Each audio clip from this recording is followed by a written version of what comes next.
couldn't see anything, so I'd blindly felt its surface with one hand. Something else was there. This is the handle, it hasn't been taken off. I gripped the freezing metal and turned it downward. Immediately the door smoothly moved toward me, allowing bright light to illuminate the gloomy walls. Before the gap widened, I hastily closed it again.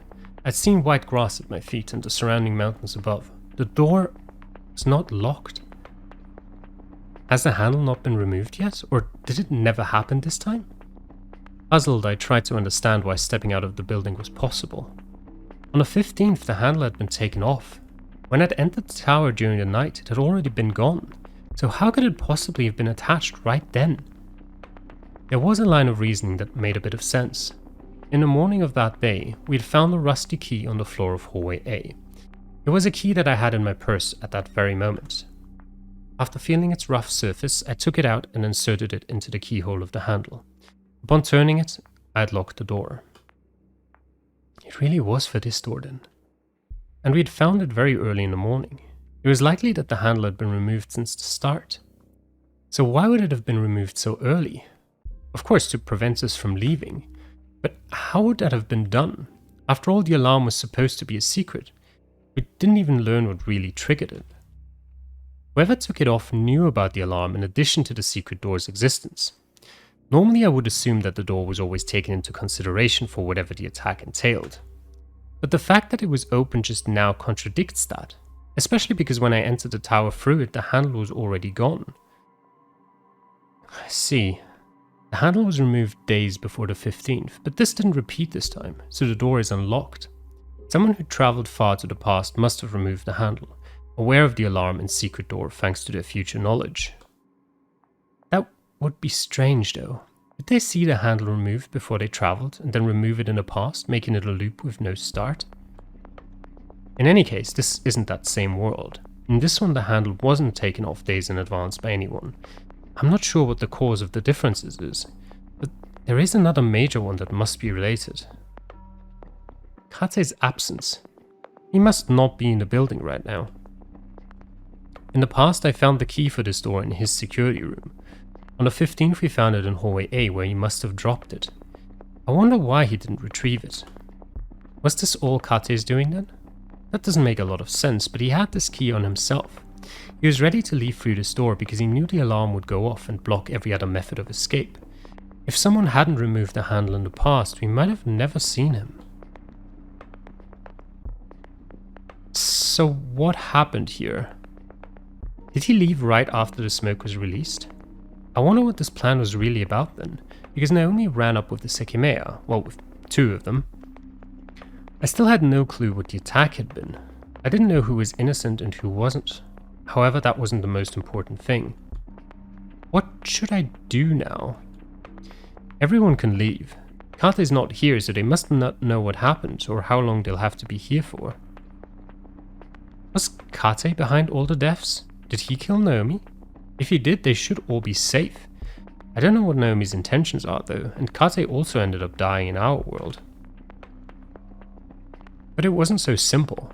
If everyone left just like that, I wouldn't return to that world. The only way that could happen was by still being in the tower in the afternoon. What if Atsuki wasn't with me anymore? If everyone left, I'd finally cement a world with an extra version of myself. How would it happen? How would I ever return to that world? Just as I didn't know that, I had no clue how I'd ended up where I was. It was possible that world would morph as the hours went on. People would learn about time travel and eventually go back in time. Upon altering the past, the world's status would shift. It was a mystery how the changes were applied, but what had happened on that day indicated that returning could have been feasible merely by letting the hours pass. I knew where two Sekimeiya were, and while it was possible I could leave with them, it was incredibly risky. I had no way to know whether traveling to the past was still a good idea.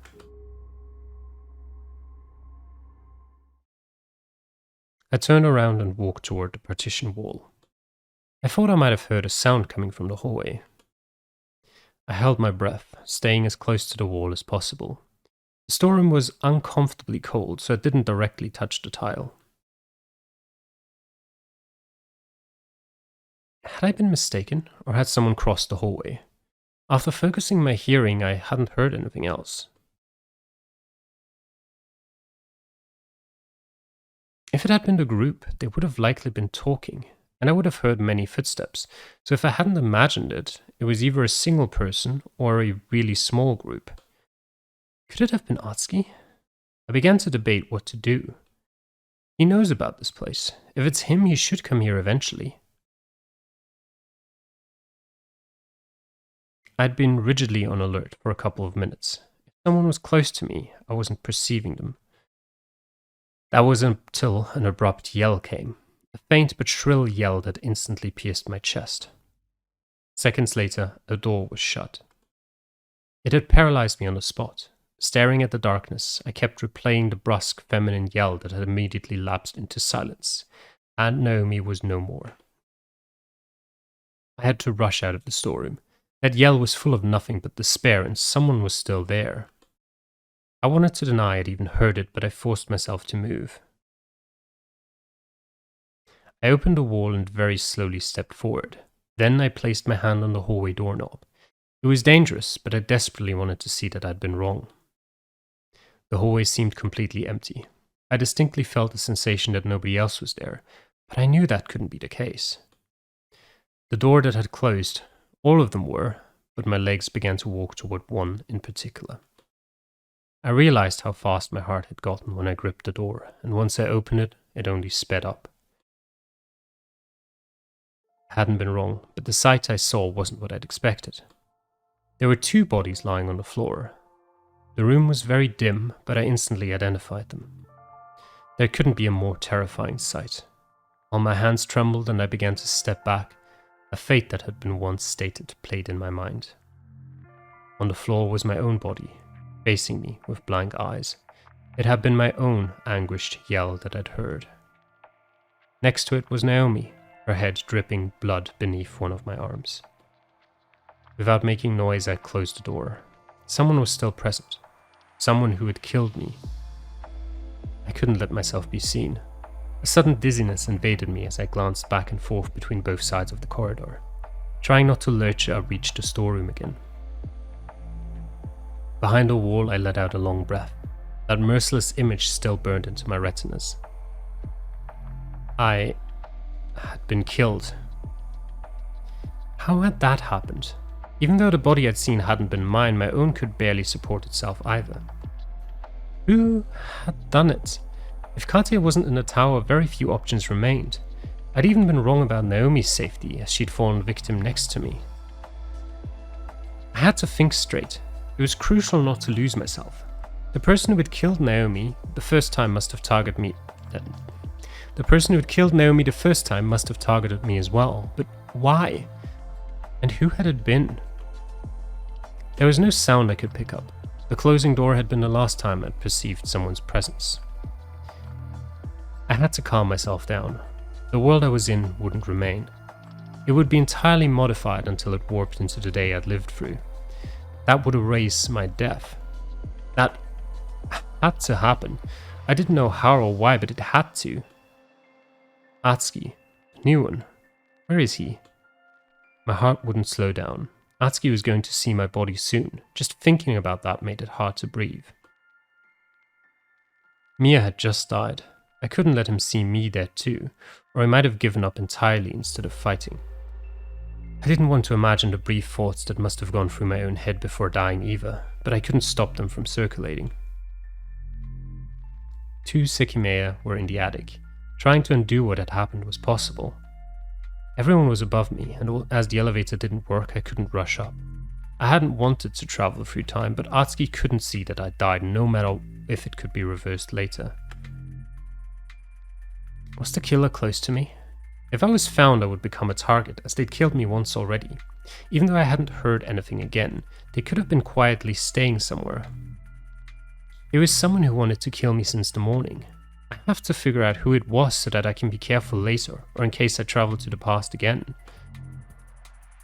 Why had I separated myself from the others? In the morning, I'd been careful not to remain alone or with people I didn't trust. I was unbearably nervous, so I froze behind a wall. Paralyzed by fear, I was unable to leave that place. I had to go to the event room and move the bodies to where I was so that they wouldn't be found. If the killer noticed me, however, everything would be over. So I stayed there, hopelessly regretting all that had happened. The temperature in that part of the building wasn't regulated at all, so the cold seeped into me. But even that had stopped being perceived by my body. Nothing was, until footsteps finally broke the silence again. It had been a few minutes. Suddenly, faint voices came from the hallway. I immediately knew the group had returned. I couldn't even hesitate. Without wasting time, someone ran past toward the event room. Then a voice came from there. "It's not here." It was Sai. It appeared the storeroom door, being of lower quality than the rest, let sound pass easily. Sai's words, however, hadn't been the ones I'd expected. There. Upon hearing that, everyone else ran to the room. Lost track for a second. "You serious? The three of them must have taken it." "What? Have they not seen the bodies?" "The three of them. Naomi, myself, and someone else went down at some point. This third person must be the killer." "Why? We need to find them." That voice was Isla's. Yeah, it's really nice not knowing that beforehand. Puzzled, I still managed to comprehend what had happened. The bodies had been removed, but the Sekimeiya had been taken. If no blood had been seen on the floor, it must have been quickly cleaned as well. However, something didn't make sense. The three of them must have taken it. Erna had said that. If only those three were possible suspects, the whole group must have seen the Sekimeiya in the cabinet before going up. How is that possible? I'd just seen 2 Sekimeiya in the attic. Maybe there's more. "Shira, are you here?" "Shira." She has to be here. "Hey, Shira." Atsuki's voice increased in volume. He was getting closer. "Who have I heard? Atsuki, Erna, Isla, Sai. Is only Akuro left?" As soon as I thought that, a 5th voice came from the hallway. "Here you are. You need to come up." "That's Akuro. What happened?" "Just come with me. You'll see." I could tell he was near the staircase. When everyone heard that, they followed his sudden order and ran up, demanding an explanation. In the blink of an eye, empty silence returned to the crystal floor. Had he been the one who'd killed me? Unless someone had traveled from the future, he must have been. I knew next to nothing about Akuro. He had been surrounded by uncertainty the entire day. At some point, he'd even disappeared for many hours, and Atsuki had only seen him once after that. Had he always been Naomi's killer? Why had he never killed me, though? What had led to my own death? Reality had to change. No matter how, the other world had to be brought back. Was that truly possible? Would it occur out of nowhere? I continued to wait in that secret corridor. If the bodies had been hidden but not brought to the partition, it was very likely the culprit wasn't aware of it. I began to worry. If Akuro was the culprit, why had he wanted everyone to rush upstairs? It had always been so hard to figure out the culprit's intentions, but if he had gone down with Naomi and me, it was odd that he'd been above the group after they'd all returned to the bottom floor.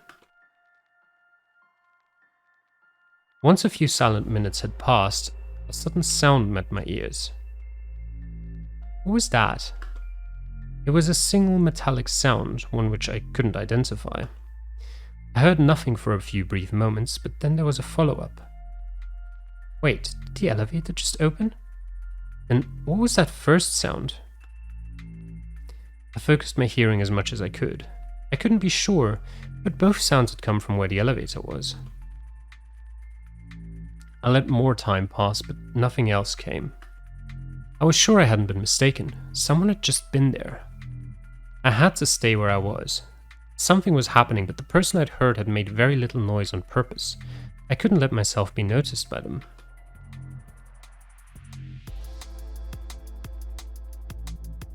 There was another long while where nothing was heard from the storeroom, but once again the silence was eventually broken when sound came from the staircase. Here too, what the fuck? They have to be somewhere. Shirya, where are you? I told you, I don't know what the fuck they're doing, but they're hiding from us. Shirya isn't doing anything, it has to be Naomi. Shirya, if you're here, please come out. What was I hearing? It was clear something had happened, but I couldn't discern what. There's no way we won't find them if we split up. Atsuki, if you don't want to believe it, I invite you to find her. I don't care if you're lying or not, this can't be her doing. Listen to me. Not only is she hiding with Naomi, but you're incredibly suspicious. They're obviously doing this shit for a reason, but we won't find them if we don't split up. He's right, they must have the Sekimeiya, so this has to be a part of their plan. What plan? She has no plan. Then where is she? If she's not involved, why would Naomi do that? I don't know. I could tell it was Atsuki who began to open the hallway doors. After loudly opening the storerooms, he rapidly moved on. Shiria, holy shit, please!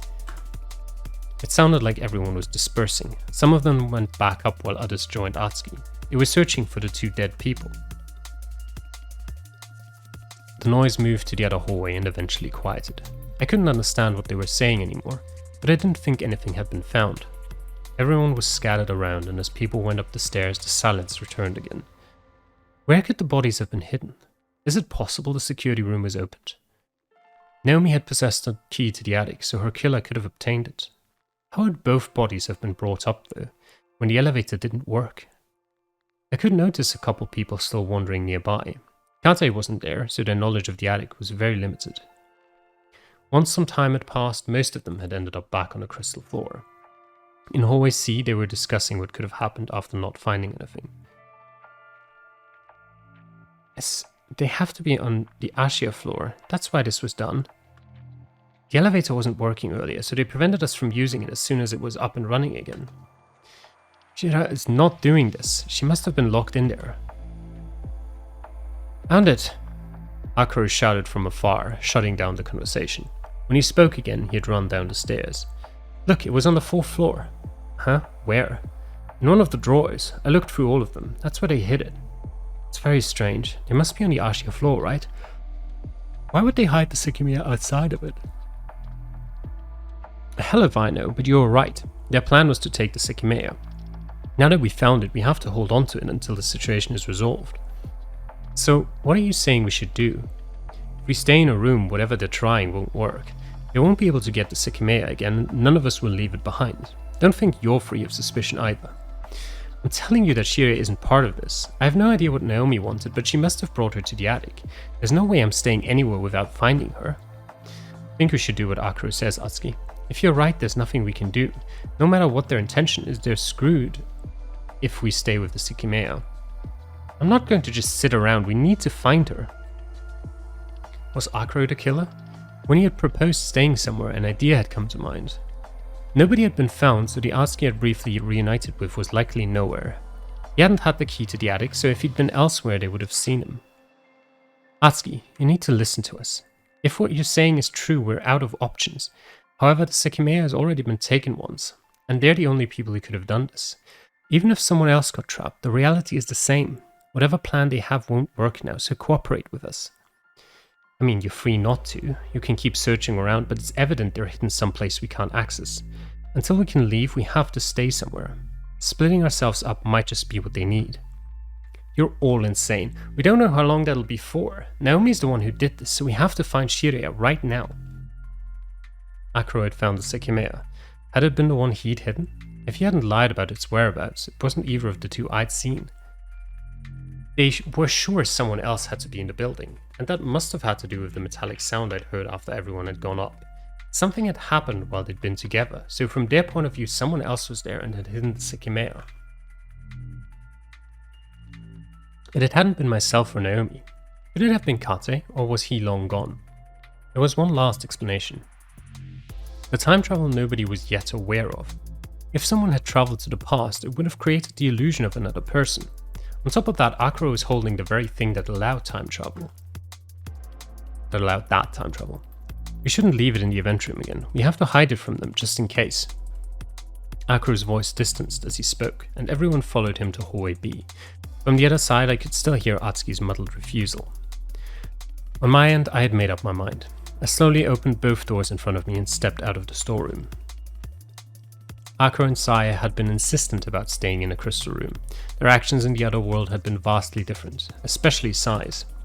It didn't seem like the bodies could have been in the attic, so it was possible Atsuki would find them if he searched hard enough.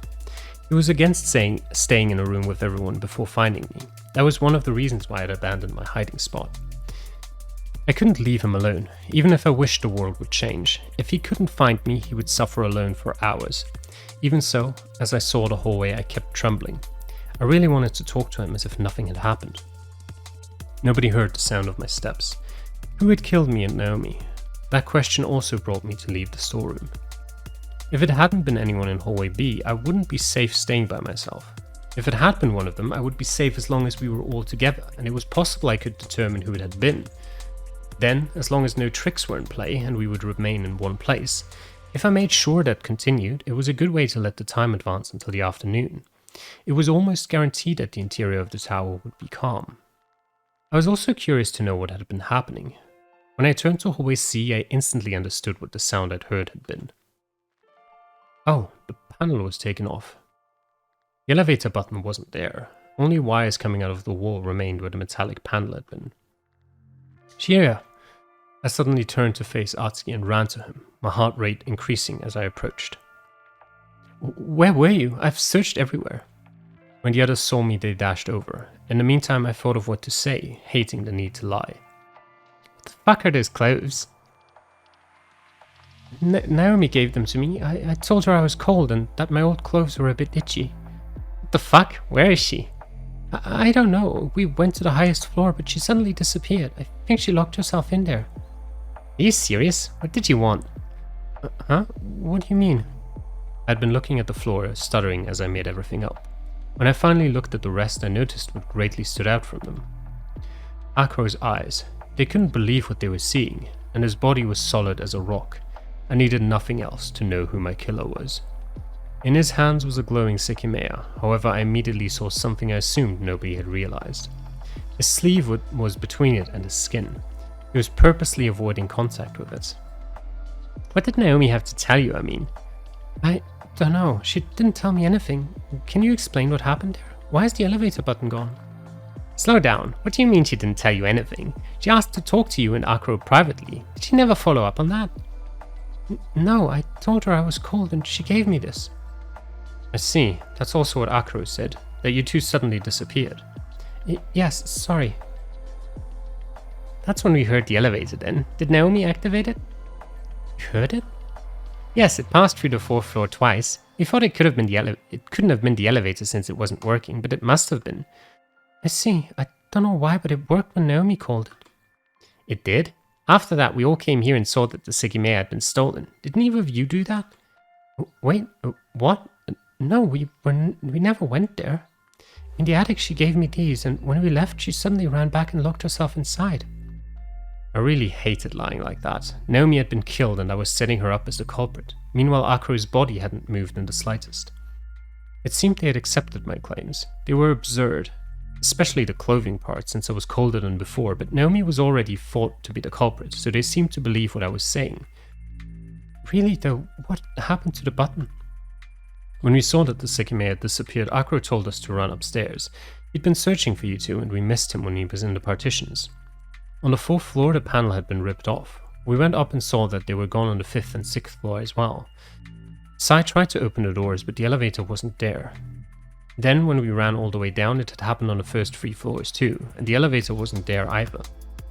Yeah, we heard it moving 2 more times when we were going down. If you're telling the truth, I guess that must have been Naomi. I am. I don't know what she did after she locked herself up, but I've been looking for you until now. In any case, it doesn't matter. We found the Sekimeiya and we'll stay with it in a room until we can leave so that it isn't stolen again. Only one door was open in hallway B. Was that where you were going? Yes. Finally, Akro spoke. From the storeroom, I'd noticed his voice had sounded rougher and sharper than I remembered, but that seemed to have disappeared. When I looked at him, he turned around and walked to that room. I thought we should leave the Sekimeiya here. Naomi can open the other cabinet, and just like it, I noticed these can get cold too. That was why the room had caught my attention. It was room B4, where we found the first Naomi and where the Sekimeiya had been hidden. It's bigger too, so I think it's a good idea. Once again, without looking at us, Akro walked into the room and raised the lid of a cabinet, undoing the back lock. After placing the Sekimeiya inside, he rotated the 2 temperature wheels. I set it to 5 degrees Celsius. Let's just leave it in here. Everyone entered while I narrowed my eyes. Kate wasn't there, so he hadn't repeatedly warned them not to get the Sekimeiya out of the cabinet. Despite that, Akro had gone out of his way to keep it in a cold space. He had knowledge of the Sekimeiya. The way he'd held it had been the giveaway. He must have been who had stolen it, not just the killer. Atsuki and I had seen the temperature set to 0 degrees Celsius more than once, and Akira had just set it to 5 degrees, so there was no way he didn't know about that requirement. The temperature of the Sekimeiya's display cabinet wasn't visible, so I wondered what it was. Nobody was questioning Akira's bizarre actions. Perhaps it was normal, only I was seeing them as such. Similarly, as nobody was questioning what I'd said, I made my way in and sat on the floor leaning against the cabinet. Atsuki sat to my left. Most strain had disappeared from his face, but I could only feel like I was lying to him. The person he'd entered the building with had been killed, something I could hardly believe. How had everything taken such a turn? I didn't want to be there. I wanted to be back home or in the lobby, about to leave with Atsuki. I was foolish to hope anything would get better by simply waiting. The door closed. Sai sat in front of it, blocking the exit. He was insistent about not leaving, and as he looked at me from the opposite end of the room, I could still sense his suspicion. Lastly, when I least expected it, Akira approached us. I glanced at him, but his eyes didn't meet mine. Then he sat to my right, between me and the cabinet containing the Sekimeiya. For long seconds I nervously waited for him to say something while he stared at his lap. In the end, when he raised his head, all he did was exhale a long-held breath before staring back down.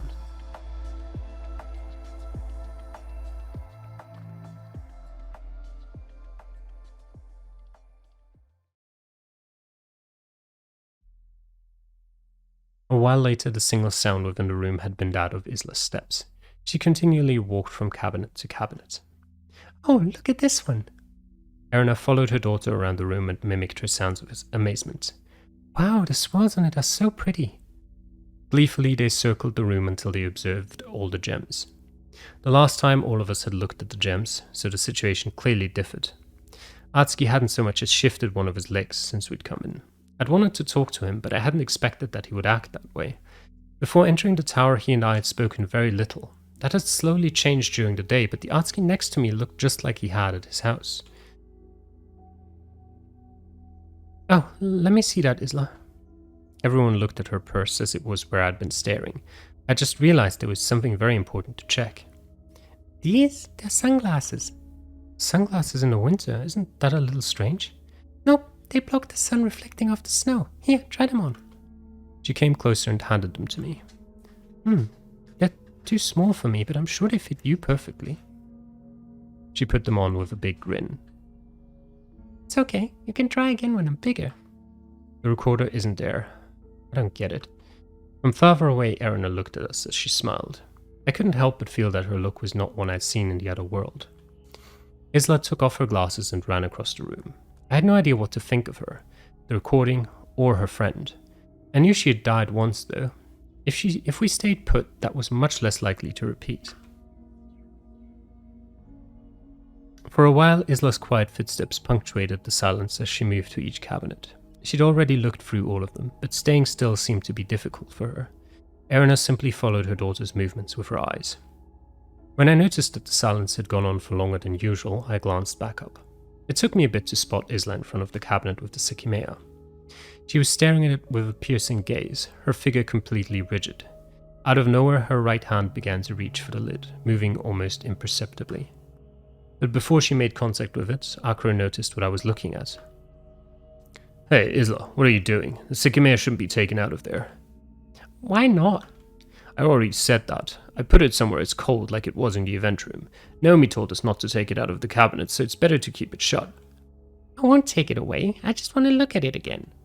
"You have plenty of other gems to look at. I know you came to the tower for the Sekimeiya, but it's a lot more boring than all the other stones in this room." Disappointed, Isla turned around. She continued going from cabinet to cabinet, and every once in a while she'd glare at Akira from a distance. Once she had circled around the room, she was once again in front of the cabinet with the Sekimeiya. "But it was glowing, right? Ashia said that it was the rarest discovery of the century. What if it has supernatural powers?" "Don't be silly. You don't know much about Ashia, do you?" "I do. I hear about them all the time." "Yeah, but I'll give you some advice. Don't trust anything Ashia say. You wouldn't like to know how they obtained some of the gemstones you were looking at." Unprompted, Isla sat next to Akira, demanding a detailed explanation. "They've never been known for their decent practices. That's the best way I can put it. I guess kids nowadays aren't very in touch with their history. Upon seeing that Isla had sat with us, Erina came over too. You mean they're not good people? I've told her about this before. It's why I had reservations about bringing her here. Huh? I don't remember that. Well, at least in the past they weren't. Right now it's a bit harder to say, but God only knows what the reason behind today's event was. What did you mean before? How have they gotten all these gems? Do you know anything about gemstones? There are many types. Geodes, for example, look like normal rocks on the outside, but are fractal-like on the inside. Ashia pushed themselves to have an event every week and changed the displayed gemstones often, so in the past they've displayed fake geodes. People love looking for extraterrestrial gems, materials that came from space. I bet you that if any of the ones here are supposedly one of those, they were found in one of the mountains you see every day. I can't give you proof of this, but some of them are lab-created too. Ashia can't trick everyone, but it clearly works favorably for them. For a while they displayed a verdolite tourmaline, labeled as a chrome tourmaline, which is much rarer. They're easily distinguished if you have a magnet, but they look very similar if you only have your eyes. Oh, you know a lot about this. Not as much as you would imagine. It's hard not to hear about these things, really. Of course, I'm not surprised the Sekimeiya doesn't seem to be anything special. Even if it's not, we would have to pay a fortune if we broke it. Akko's right, it's better to leave it be. Exactly. I didn't want Isla to object, so I attempted to change the topic, and the appearance of her house was the first thing that came to my mind. She must be a handful. I bet she leaves a mess at home. She's got her moments, but we manage. She's all I've got after all. Akko's expression had softened. Even though he must have been hiding a lot, it was hard to think even his appearance was insincere. I see, that must be difficult. Say, Isla, how's school going? Shouldn't you be there right now? Yes, but Mum let me skip classes. I don't mind though, because not everyone there is nice. Some kids are mean to you? Well, Amelie never lets me play with them, and everyone does what she says. Ah, is that so? Well, I'll come talk with Amelie once we're out. I had to deal with people like her when I was your age too. Really? My teacher already tried, but Amelie didn't change at all. Don't worry, if she continues we'll have another talk, and then her body will be found. Isla grinned at the thought of a big scary man like Akro having a talk with her school enemy. Meanwhile, Erina watched over them from above with melancholic eyes. Mum, Mr. Akro is a nice man. Can he be my new daddy? You want him to be your dad? What do you think he'll say when he sees your bedroom? Uh-huh, I'll clean it, I promise. You always say that. It stays clean for 3 days and then you forget about your promise. Not this time. You'll never remind me again. Sweetie, you know how huge of a task being in charge of you is, right? Do you really want to put that on him? I'm not that bad. It sounded like it was Akro's time to chime in, but he kept quiet, looking somewhere else. His lack of input abruptly ended that topic, so Isla stood up. Instead of returning to the cabinet with the Sekimeiya, she continued romping around the room. It took a while, but eventually she calmed down and sat a bit away. Time had been passing and nobody had really spoken again. Sai still leaned against the door, looking nowhere but the floor. It probably hadn't been long enough for the others to get to know his personality, and why the way he was acting was very off.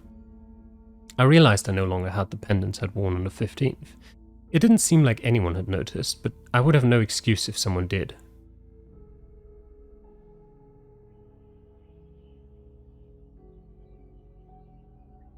So, Naomi hasn't come. Did she not say anything when she locked herself inside the top floor? Finally, Akro spoke again.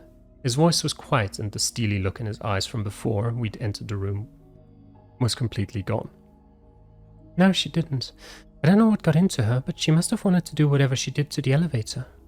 I guess while we're here, there's nothing she can do anymore. I understand. Out of curiosity, are you the girl who fell into a coma 2 weeks ago? I think I saw your name on the news. Yes, that was me. Although he was speaking quietly, Atsuki heard that too and looked at Akro curiously. Damn, that must have been a scare. It's good to see you're alright now. Yeah. There was an explosion close to here, right? Didn't someone die and the person was sent to the hospital? Yes, a friend of ours died. 2 people were hospitalized. Oh, I'm very sorry. Can't imagine what that would be like at your age. I thought earlier that something about you two looked off. I'm really sorry for having brought this up. It's alright, don't worry about it. Atsuki said what I'd been about to. Then Akru gave us a look of pity. I could only wonder why he'd said any of that. I did lose someone very close to me a long time ago too.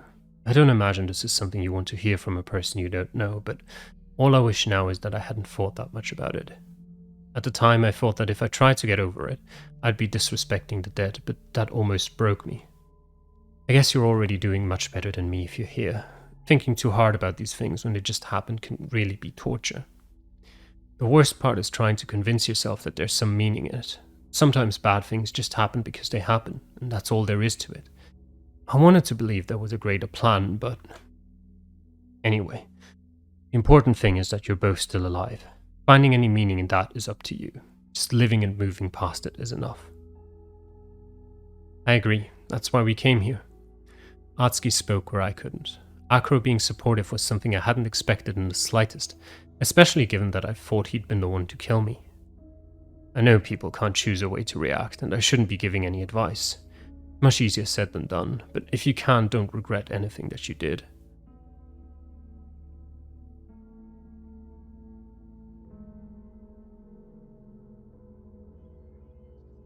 Are you okay? Atsuki looked at me with sorrowful eyes. When I nodded, he went back to staring at his lab. And you? I'm sorry we shouldn't have come. Don't be. I'm still glad we're here, and don't worry about me. I'm fine. All right. I smiled, but he hadn't looked up again. Isla had finished her most recent survey of the cabinets and was sitting in the middle of the room. I looked at the ceiling where the camera was and noticed that no green light flickered below the lens. Huh.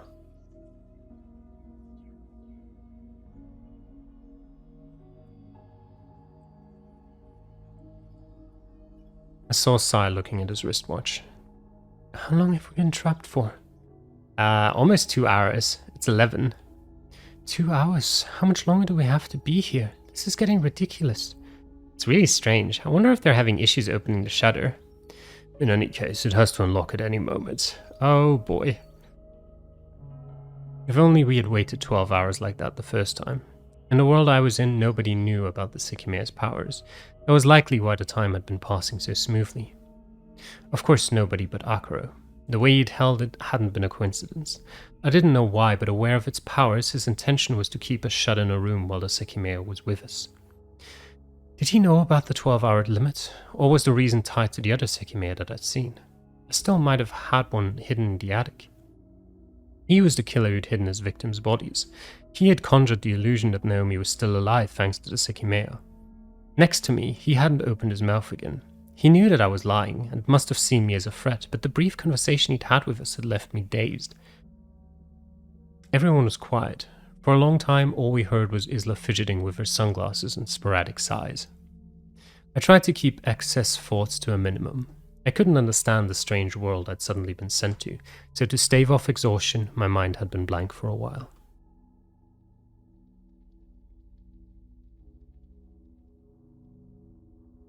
It's 1 p.m. Sai had been reading the time out loud every half hour. Rather than comforting us, it made things drag on. I'd gotten pretty tired again just by sitting down for so long. After a while, Sai spoke again. I'm going to the bathroom. Everyone watched him stand up, but silence remained as he left the room. We'd been sitting for a long time, so it wasn't reasonable to stop him. Sai had been practically parked in front of the door, but the atmosphere hadn't changed with him gone. The concern began when a few minutes had passed and he hadn't returned yet. What a surprise! I'd immediately considered the possibility that he had an ulterior motive, but everyone else took longer to reach that idea.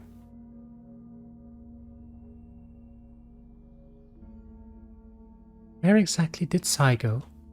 Do you think he was lying? It's been a long time since he left. Don't think about him. If he doesn't want to come back, it's not our problem. Could Akro and Sai have been working together? What the hell were they doing then? What if something happened to him?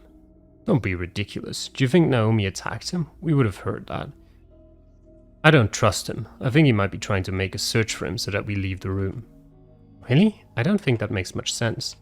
Forget about him. No matter why he left, staying here is the right call.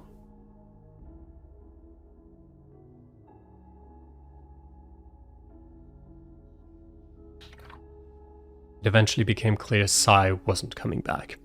He'd left with our only methods to measure the time, but it felt like almost half an hour had passed. Seriously, what the fuck is happening? It's been hours. Nobody responded. Still next to me, Atsuki and Akro patiently waited. On the floor lay a tired Isla, while Erina's face showed the most worry. Simultaneously, Atsuki and I looked at the ceiling. Did you hear something? I think so. What are you talking about? It sounded like someone just walked above us. And did you not hear sounds coming from the crystal floor a few minutes ago? What? I didn't hear that. Erina hadn't noticed anything either. Everyone was on alert, but the sound had been very brief, immediately engulfed by the silence again. However, just a few minutes later it repeated. There, did you hear it? This time we all nodded. Someone's on the second floor. Didn't it sound like more than one person? More than one? My mind jumped to the other Atsuki. Was he still there?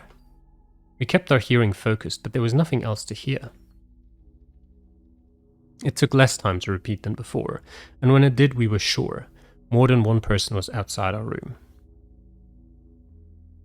It's Sai and Naomi. What the fuck are they doing?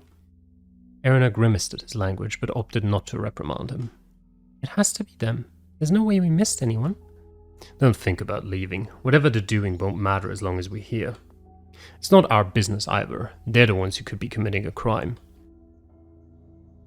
We didn't move, but during the following minutes the same faint sound of footsteps was heard 2 more times.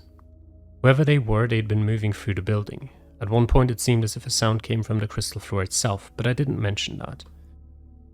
Who was there? Akaru had reiterated that Naomi and Sai might have been trying to lure us out, but my curiosity went beyond that. Unmistakably, more than one person was outside our room. However, Naomi couldn't have been one of them. She was dead. Who then was the other person? With everything seemingly unchanging, my need to know had only grown larger. Could it have been Atsuki? Didn't think so. Had Kate been here the whole time? I didn't think so either. Then, was it someone who traveled through time? Whoever it was, they hadn't been heard in a while. What time is it now? Are we going to be here all day? It was getting unbearable even for me, who knew where the supposed end was. Erina walked a few steps. I thought she must have wanted to stretch her body again, but that wasn't it. I have to go to the bathroom. Do you need to go too, Isla? She shook her head.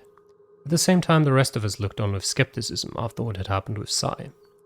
Don't worry, it shouldn't matter if only one of us leaves. I doubt I'll come across Sai or Naomi, but I'll be right back.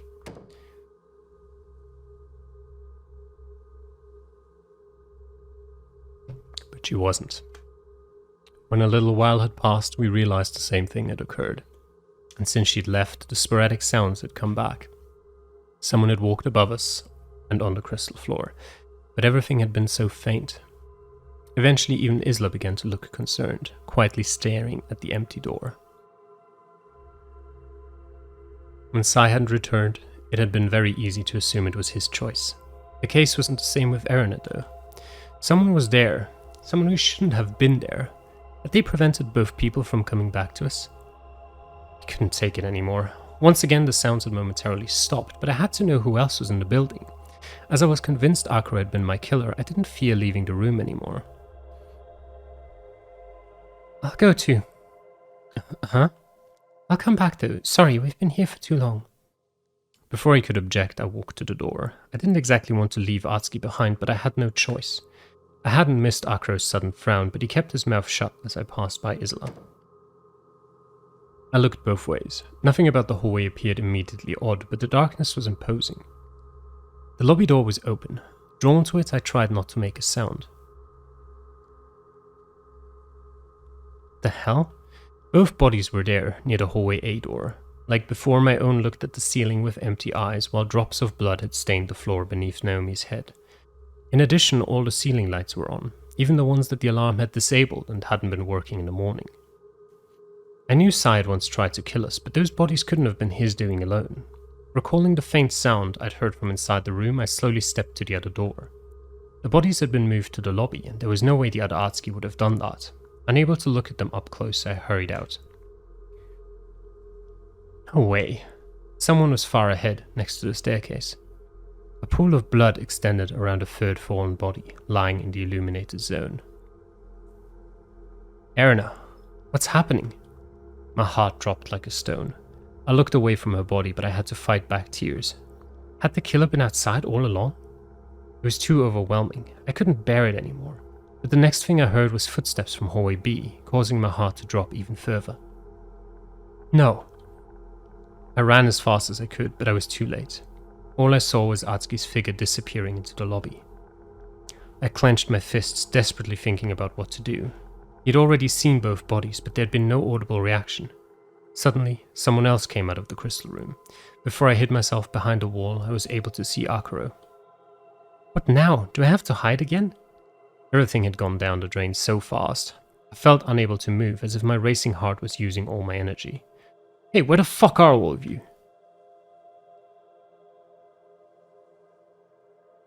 Huh? I looked at the hallway again. As soon as I did, I saw Akuro coming out of the event room. Then he began to get closer. He might notice me if I tried to leave. What? Did he enter the staff room? I'd heard Akuro's short steps and then a door closing. But before I could think about it, I realized Atsuki was in hallway A, slowly approaching Erina. I had nowhere to hide. As a last-ditch effort, I dashed to the bathrooms, which I could see were empty. I slowly closed the door of the woman's and locked it with the inner latch. I can stay here. Kate was the one who had the key. Soon after I heard Atsuki's steps reach Erina's body, they ran up the stairs. What is he doing? Does he want to find whoever else is in the building? From Atsuki's point of view, only Sai or an extra person could have killed the three of them. My body wore different clothes, but there was no way he'd care about that while unaware of what the Sekimeiya could do. I hated thinking about it. He'd found me dead, and I couldn't even imagine what I would have felt in his place. Once his steps had disappeared, I continued to pay attention so that I could hear what was happening in hallway B. But nothing did. Since Akuro had shut himself in a room, I'd heard no new movement. Is he still there? What about Isla? Could the door have been preventing the sound from reaching me? No, I'd heard Atsuki going up the stairs. And why did he only call for us once? He immediately went quiet.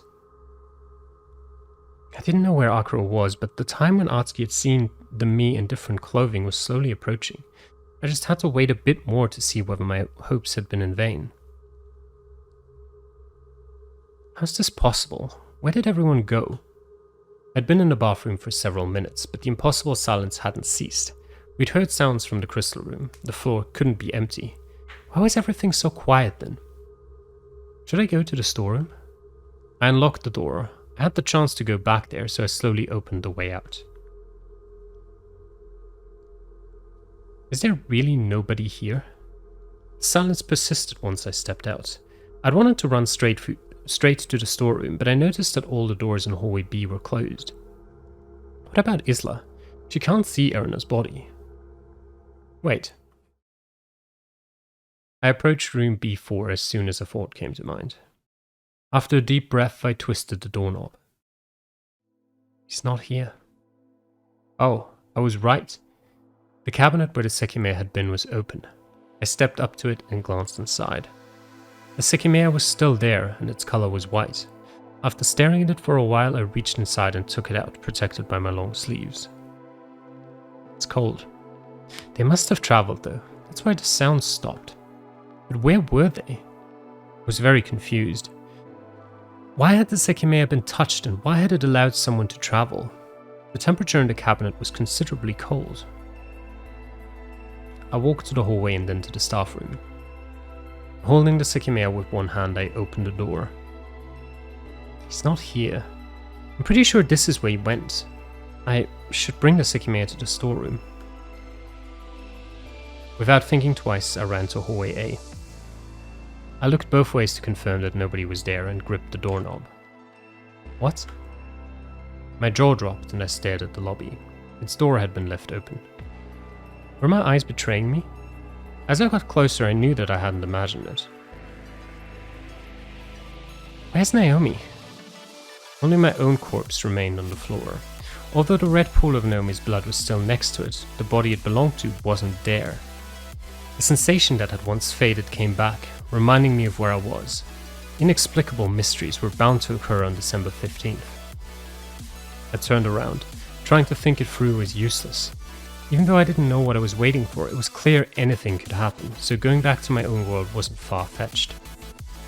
I entered the hidden partition of the storeroom and dropped the Sekimeiya on the floor. Glowing in the darkness, its temperature was noticeably higher than after I'd taken it out of the cabinet.